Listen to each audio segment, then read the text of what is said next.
19,119 مكرر آلف عقوبات. حكمت المحكمة حضوريا للثاني والثالث وغيابيا للأول. أولا بمعاقبة كل من عمرو محمد عسل وأحمد عبد العزيز عز بالسجن المشدد لمدة 10 سنوات وتغريمهما متضامنين 660 مليون جنيه، وبرد الرخصتين الممنوحتين لكل من شركة العز للصلب المسطح وشركة العز للدرفلة.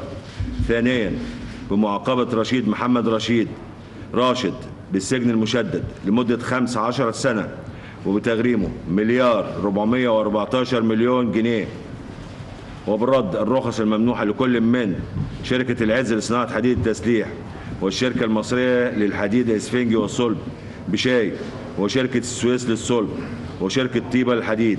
ثالثا بعزل الأول والثاني من وظيفتهما العامة. رابعا إلزام جميع المحكوم عليهم المصاريف الجنائية.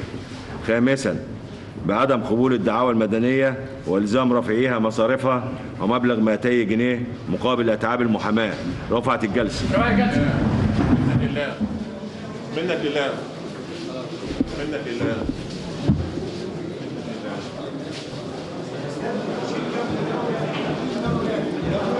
هكذا سيداتي وسادتي كما استمعتم إلى حكم اليوم، نطقت المحكمة عدلا كعادتها دائما، فقضاء مصر هو سيف العدالة وعنوان الحق ورمز الشموخ ضد كل من تسول له نفسه أن يضر بمصلحة مصر أو اقتصاد مصر.